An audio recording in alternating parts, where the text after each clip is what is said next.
এই ব্রহ্মবিদ্যা পাঠের শুরুতে মন শূন্য হতে হবে। মনে আছে কি?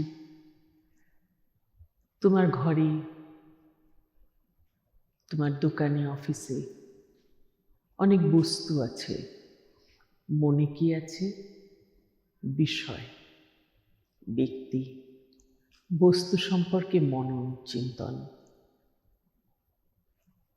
আকাঙ্ক্ষা, বাসনা, কামনা। এগুলো রহিত না হলে তো চিন্তা শূন্য হবে না মন। আর মন চিন্তা শূন্য না হলে শূন্যতা বোধ হবে কি করে?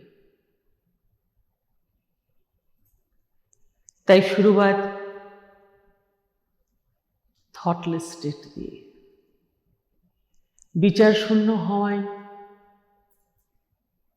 ঈশ্বরবোধ হয়ে যাওয়া নয়, বিচার শূন্য হওয়ায় ব্রহ্মের এহসাস হওয়া নয়। ছোট বাচ্চার হাতে খড়ির জন্য একটা স্লেট আর একটা পেন্সিল আনা হয়। স্লেটটার বিশেষত্ব, স্লেটটা খালি। স্লেটটা আনা আর চকটা আনা মানে ওর পঠন পাঠন বিদ্যা আহরণ তো হয়ে যাওয়া নয়। তাহলে একটা খালি স্লেট রূপ একটা মনের দরকার, তবে তো কোথাও শুরু হবে। খালি হবে কি করে? সে তো অলরেডি অনেক ভরে গেছে। তাহলে খালি করার একমাত্র রাস্তা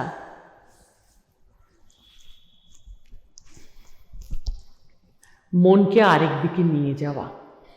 যেই চিন্তন, যেই মনন, যেই কামনায়, যেই ইচ্ছায়, যেই ভালোবাসায়, যেই প্রেমে তোমার মন শূন্য হয়। জাগতিক বিষয়বস্তুর কামনায়, বাসনায়, আলোচনায় তো মন শূন্য হবে না, কিন্তু গুরু ভক্তিতে, ঈশ্বর মান্যতায়, তার আবেশে থাকলে মন শূন্য হবে। তাহলে ব্রহ্মবোধ আনতে আগে শূন্য মনের দরকার। শূন্য মন আনতে মন গুরুমুখী হওয়া দরকার। কেননা ঈশ্বর তো ধরছোঁয়ার বাইরে।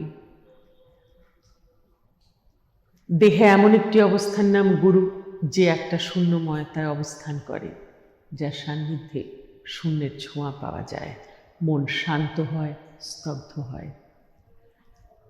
তাহলে তার কথা শোনা ছাড়া তো কোনো উপায় নেই। তাহলে এই যে একই কম্পোজিশনের অনেক রকম জীবের মধ্যে তুমি যে শ্রেষ্ঠ, এই শ্রেষ্ঠ মনুষ্য জীবনের শ্রেষ্ঠ বিদ্যা, সর্বশেষ বিদ্যা ব্রহ্মবিদ্যা, তা হতে হলে শুরু হতে হবে শূন্য মন দিয়ে। তাই মন খালি না হলে শুরু হওয়া সম্ভব না।